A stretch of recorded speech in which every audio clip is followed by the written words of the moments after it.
Last year he made his comedy debut. He's been honing his craft. It's Topher Keene! Thank you, everybody. And before we get started, I do just want to say to all the kids in the audience, I know this kind of thing can get kind of boring sometimes. So while most of my jokes are for your parents, I'm going to make you a promise. Before we finish, there'll be at least one fart joke, at least one butt joke, and at least one poop joke. I promise. So that you don't miss them, I will give you a clue. A1 for fart joke, A2 for butt joke, and A3 for poop joke. So keep your eyes and ears and nose open. My beautiful wife Emily is here with us today and pregnant with our second child. Thank you. Thank you very much. In our first pregnancy, she didn't have a lot of the normal cravings and aversions that you might have. That is, until the second trimester. We're walking through the supermarket one day and... What is that? It smells like peaches? Peaches! Have you ever smelled anything this good in your life? The baby communicates with the pregnant mother through cravings and aversions. So for example, when I was in the womb, my mother would violently vomit if she came near an onion. The day after I was born, she ate a delicious giant hot dog covered in caramelized onions. I, on the other hand, have never voluntarily eaten an onion in my life. I find them completely onion-ceptible. Thank you. So, we gather as many peaches as we can. We come home. I start cooking dinner. Cheeseburgers. A pregnant wife's nose knows what the baby needs. The nose knows. So, for months, it was nothing but peaches and cheeseburgers. Peaches and cheeseburgers. Never peaches on cheeseburgers. Only peaches and cheeseburgers. Then one day, you wouldn't believe it, in Wilcox, Arizona, I found a peach festival. Peach mania. Everything peaches. Peach pancakes, peach pies, peach pumpkin purees, paprika peach popcorn, and plum peach parfaits. A specific event dedicated to the exact two things my wife is craving most in the world. I'm a genius. I start planning the big reveal. I bring her a nice cold glass of peach tea and put some burgers on the stove. I feel like the greatest husband in the world. Honey, you won't believe what I found today. Ugh, what is that smell? What smell? That smells awful. She comes to the kitchen and leans over the stove and nearly pukes. Beef is disgusting. The nose knows. Oh, and honey, can you grab me a lemonade? I'm getting kind of sick of peaches. We never made it to the Peaches and Cheeseburger Festival. As the great Dr. Seuss might have said, the nose knows a yes, and the nose knows the nose, and peaches and cheeseburgers are clearly no-nos. Ironically, the next set of cravings was ham and spinach omelets. You know, greens, eggs, and ham. With burgers firmly off the menu, they were replaced by steak, because clearly when an all-beef patty causes you immediate violent nausea, a steak is fine. So one night, with the steaks in the oven, we're sitting on the couch, listening to the Bible in a Year podcast, getting lost in the Word, and all of a sudden, I feel like I'm in Mass. Like I can feel the hard wooden pews below me, like I can almost smell the incense. She leaps from the couch, runs to the stove, and says, "It's okay, it's fine, it's fine, it's fine." And a puff of smoke emerges from the oven.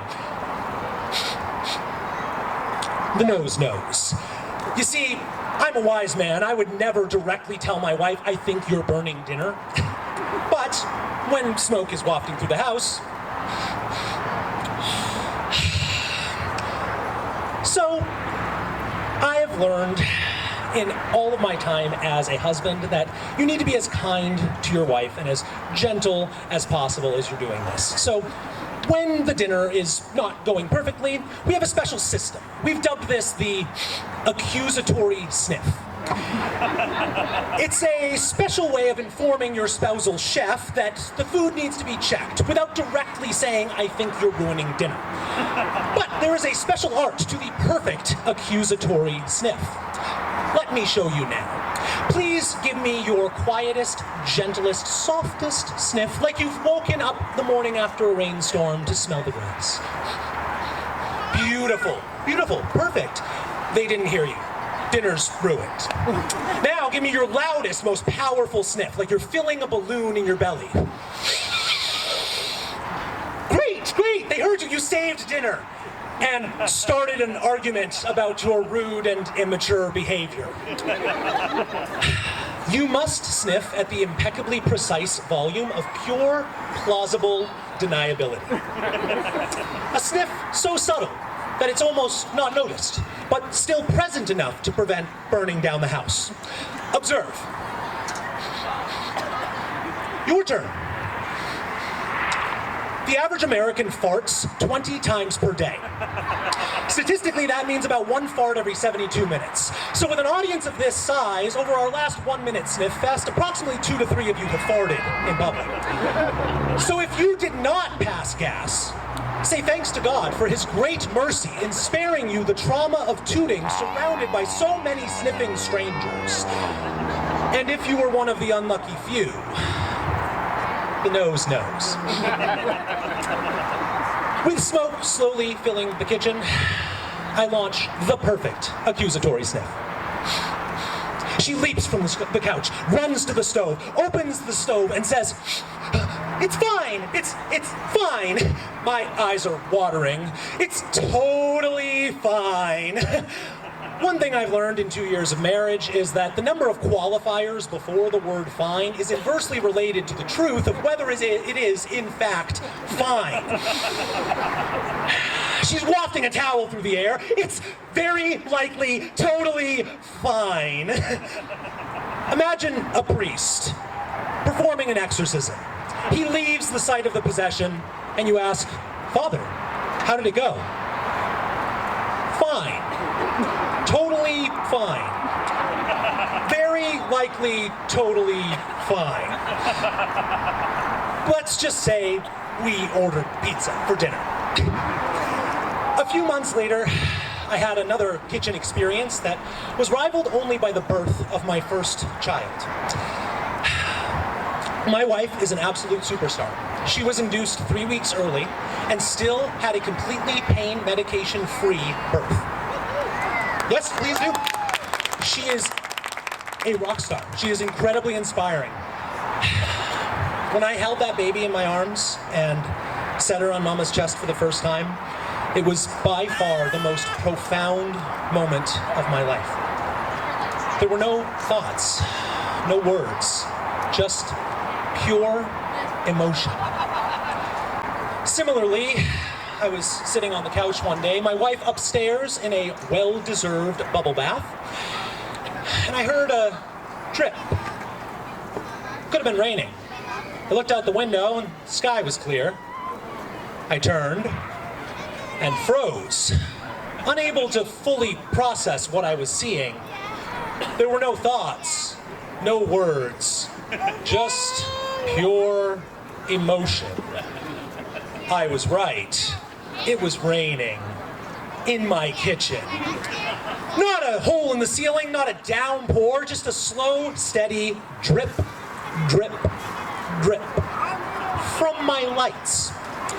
Now, you may not be an experienced homeowner like me, but light bulbs are not supposed to drizzle. As I slowly realized what was happening, a small bubble of paint on the ceiling started to slowly fill with water. I knew my wife wanted a bubble bath, but not this kind of bubble. Get out of the tub! Now, I don't know if you've ever been a very tired, very busy, very pregnant woman taking a very rare, relaxing bubble bath, a hard-earned moment of peace and relaxation, only to have your husband shout, "Get out of the tub!" But it's not fine. It's not even slightly fine. It's certainly not totally fine. I'd like to take this opportunity in front of all of you to formally apologize for ruining that bath, and to welcome my beautiful wife, Emily, and baby Nellie to the stage for a brief round of applause. That's for Daddy, that's not for you. Good girl. Thank you for putting up with a husband like me. I deeply appreciate it. When baby Nellie was still in her mama's belly, her mama was a nanny for a wonderful family. We weren't going to find out what she was until she came out of the womb, so we decided to ask them, do you think it'll be a boy or a girl? And Mom said, it's a girl. And the dad said, it's a boy. And little 2-year-old Ethan came up and put his hand on her belly and said, it's a baby. He was right. It was a baby. Smart kid. We're not finding out with baby number 2 either, and I highly recommend it. If you tell people you're having a boy, you get all blue clothes and trucks and dinosaurs. You tell them you're having a girl, it's all pretty pink dresses and dollhouses. But if you don't tell them, they actually have to shop your registry.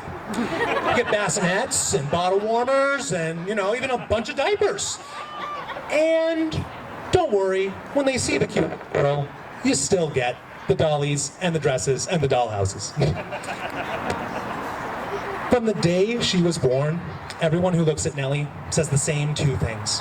She is a beautiful, pretty, perfect little princess. And she looks just like her father. That's why I need the beard. Under this, it is perfect, pretty princess. One more round of applause for Nellie. You did such a great job, honey. I love you. Thank you very much. And despite being the only performer tonight wearing a diaper, to my knowledge, she is actually the least likely to pee her pants out of fear. She'll kill me for that one when she's older and watches the video. I don't mind that people say I look like a pretty perfect princess, because I know how rugged and charming I am, how tall and handsome I am, how honest and humble and hardworking and humble and hilarious, hysterical and humble I am. I hear some chuckles. You may doubt my humility, but I assure you I am the most humble man you will ever meet in your life. It's true. If there were a world's most humble man competition, I'd win. Hands down, I would. Imagine, the competition has just finished. All the world's most humble men gather at the stage as they announce the awards. The first place winner is not me. But being the most humble man in the world, he says, thank you so much for this great honor, but I simply cannot accept this award. I am not deserving. Please pass it on to the next contestant. And the second place winner, still not me, so honored by this award, says, please, please, I'm not worthy. You must be someone else more deserving. Please, hand it to another contestant. And the trophy would change hands and change hands until eventually it reached mine. 473rd place. Thank you very much. I very much deserve this award. I am very humble. Thank you for recognizing the superiority of my humility. My wife is a lifelong Catholic, her dad is a Catholic deacon, and I needed a lot of humility to accept that there were a lot of theological details I needed to catch up on. So, as you do, I went online to look up the arguments in favor of the existence of God. And when you look up the arguments in favor of the existence of God online, you find some interesting things. You may have heard of the argument for the human eye.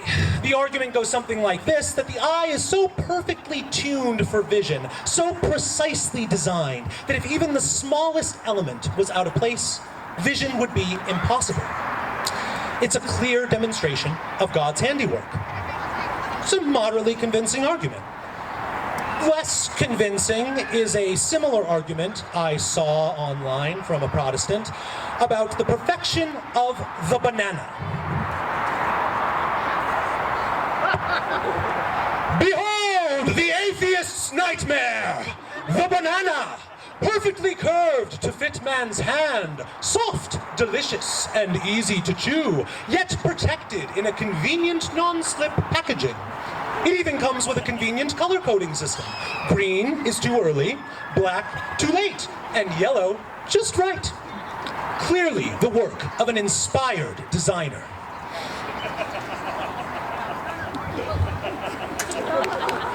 Yes, please, for my banana mistress. Thank you. Not that convincing. The most convincing and most interesting argument I found was written in the year 303 by a man who was an advisor to Emperor Constantine. His name, Lactantius. His masterwork, On the Workmanship of God. I'd like to read a brief passage for you.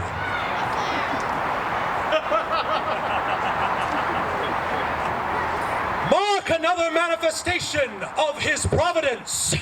The body is provided with the natural couch of the buttocks, so that you can make a seat of the ground or a stone and not be hurt by sitting on bare limbs. You are ungrateful notwithstanding. You fail to recognize these gifts and rant and rave against this wisdom that makes such provision for you. So, the next time you're sitting on a hard wooden pew or an uncomfortable folding chair, imagine how much worse it would be without the plump, natural seat that God has provided. And if you feel your butt is a little too big, remember that 4th century Christians saw a bountiful bottom as undeniable proof of God's great wisdom.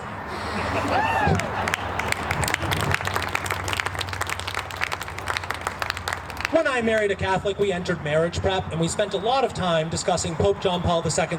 Sorry, we're all friends here. We can call him JP2. Yeah. We spent a lot of time discussing JP2's theology of the body. Yeah. What I didn't realize is that I'd later be more convinced by the theology of the booty.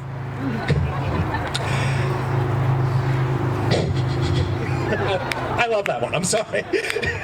You don't have to love it. It's for me.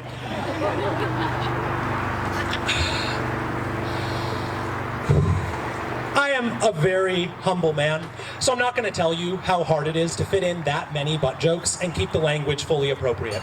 But I will say, because this is the family-friendly Catholic Comedy Festival, I wanted to keep the jokes rated PG JP2 13.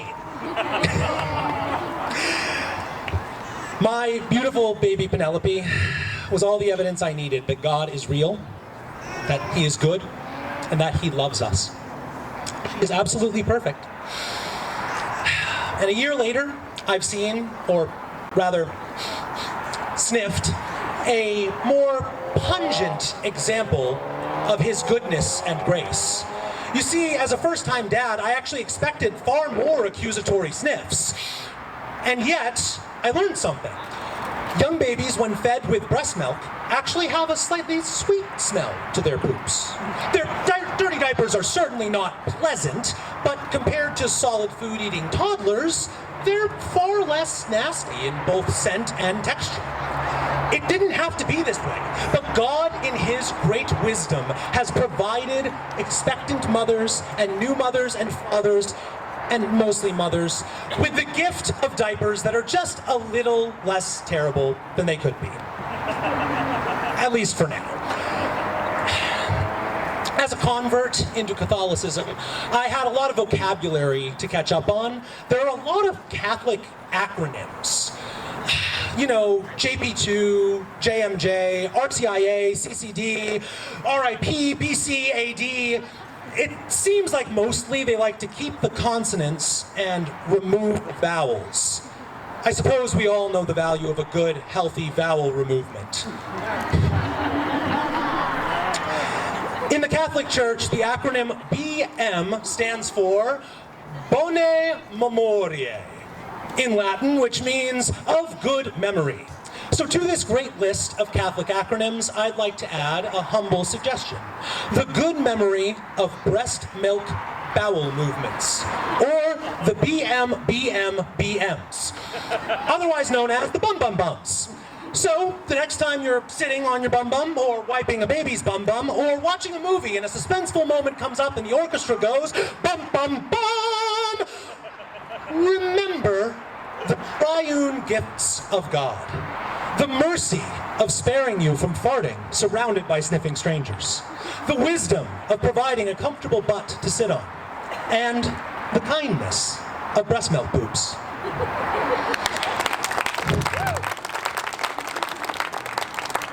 Last night, I asked my wife, what do you want for dinner? You know what I haven't had in a really long time? A good cheeseburger. Oh, and you know what would sound so good right now? Peaches. But they have to be canned peaches, cold, in the fridge, cold canned peaches. Oh, doesn't that sound good? In 35 years of life, never once has the phrase, you know what would be good? Canned peaches come out of my mouth. In fact, in 35 years, I don't think canned peaches have ever gone into my mouth. But the nose knows. So, we are back where we started, and peaches and cheeseburgers are back on the menu. And wouldn't you know it, there's another Peaches and Cheeseburgers Festival scheduled for this summer. So, if you enjoyed this festival with your family, I hope you'll consider joining my Peachy Keen in July at Wilcox Orchard for the Peaches and Cheeseburgers Festival. That is, unless the cravings turn to aversions again. Which would be fine. Totally fine. Very likely, totally fine. Thank you. Topher Keene, everyone. Thank you, Topher.